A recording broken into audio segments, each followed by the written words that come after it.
নন্দিতাৰ বান্ধৱীৰ পিতৃৰ গোচৰতে ৰায়দান কৰা হ'ল। কস্মিনা দত্তৰ পিতৃ দেৱ দত্তই তৰিছিল গোচৰ। নন্দিতাৰ বান্ধৱী কস্মিনাৰ ঘৰত আজি NB নিউজ। 4 বছৰ পূৰ্বৰ ঘটনাক স্মৰণ কৰিছে বান্ধৱী কস্মিনাই।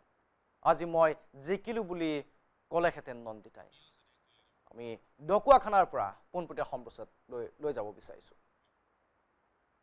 আৰু এই মুহূৰ্তত ক'ব লাগিব যে এক প্ৰকাৰ জয়ী হৈছে দেৱদত্তৰ গোচৰৰ ভিত্তিতে আজি ধেমাজি জিলা সত্ৰ ন্যায়াধীশ আদালতে যি ৰিণ্টু শৰ্মা ঘাতক ৰিণ্টু শৰ্মাক মৃত্যুদণ্ডৰে দণ্ডিত কৰিছে। মই পোনে পোনে এই মুহূৰ্তত যাব বিচাৰিছোঁ দেৱদত্তৰ সৈতে। মোৰ সৈতে উপস্থিত আছে দেৱদত্ত।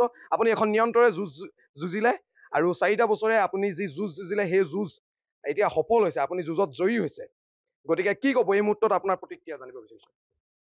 মই প্ৰথমে আপোনালোকৰ নিউজ চেনেল সকলোকে মই আন্তৰিক অভিনন্দন জ্ঞাপন কৰিছোঁ আৰু লগতে আজি মৃত্যু সাৱলি লোৱা নন্দিতা শইকীয়া আত্মালৈ মই আত্মাৰ চিৰ শান্তি কামনা কৰিছোঁ।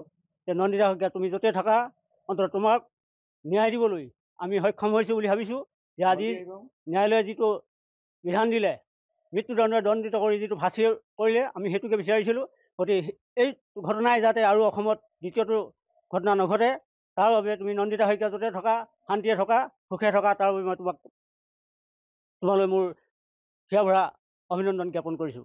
এই আইনী যুঁজখন যে চলি আছিলে, এই আইনী যুঁজখন চলি থকাৰ সময়ত আপোনালৈ ৰিণ্টু শৰ্মা আত্মীয় বা পৰিয়ালবৰ্গৰ কোনোবাই কিবা ভাবুকি কিবা আপোনালৈ আহিছিল নেকি? ঠিক এই সময়ত ভাবুকি বুলি অহা নাছিল।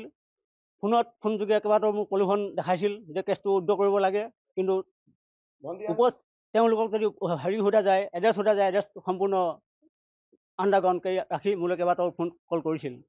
ঠিক সেই ফোনত মই কোনোদিন গুৰুত্ব দিয়া নাছিলোঁ। যে মই কৈছিলোঁ যে ন্যায় মোক লাগিব, ন্যায় হকে মই যুঁজ দিম। আজি 4 বছৰৰ অন্তৰত আজি সত্ৰ ন্যায়াধীশে যিটো ন্যায় প্ৰদান কৰিলে তাত মই অন্ততঃ সুখী হৈছোঁ। আশা ৰাখিছোঁ ন্যায়ালয়ে দিয়া নিৰ্দেশনা আজি যি ৰায় দিলে সেই ৰায়ে অন্ততঃ সমগ্ৰ অসমত এটা পৰিৱৰ্তনৰ ঢৌ বব।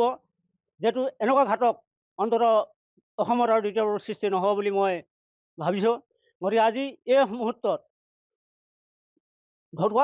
ধেমাজি সদৰ থানাৰ বিষয় বিভাগসকলকো মই তেওঁলোকৰ যি তৎকালীন তৎপৰতাত গোচৰসমূহ ৰুজু কৰি আদালতত ন্যস্ত কৰিলে সেই সুযোগতে মই আজি তেওঁলোকলৈ আন্তৰিক অভিনন্দন জ্ঞাপন কৰিছোঁ।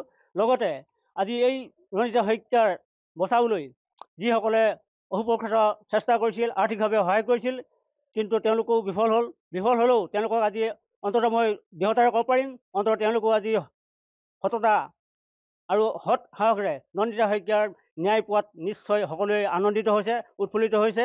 গতিকে এইখিনিকে মই মোৰ ক'বলগীয়া আজি সামৰণি মাৰিছোঁ। ধন্যবাদ জ্ঞাপন কৰিছোঁ। মোৰ সৈতে উপস্থিত আছে নন্দিতা শইকীয়াৰ বান্ধৱী কস্মিনা দত্ত।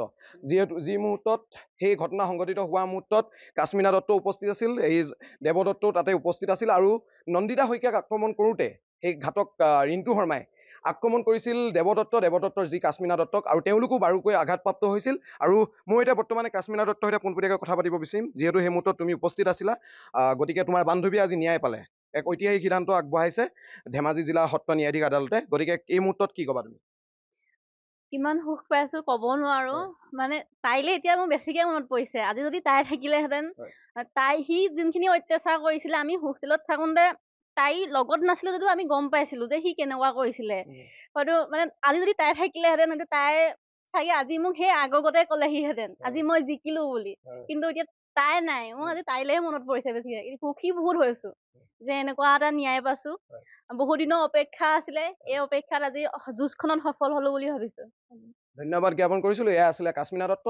এই ঐতিহাসিক সিদ্ধান্তত ধেমাজি জিলা সত্ৰ ন্যায়াধীশ আদালতৰ এই ঐতিহাসিক সিদ্ধান্তত সকলোৱে একমুখে শলাগ লৈছে।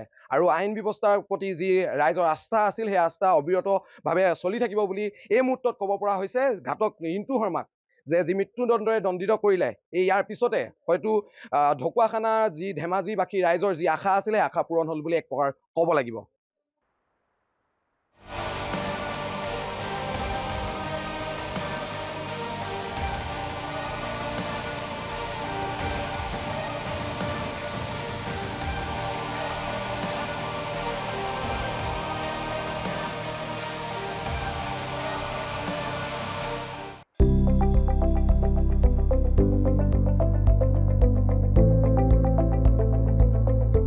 NB নিউজ, সহজ সৰল ভাষাত নৱভাৰতৰ কথা।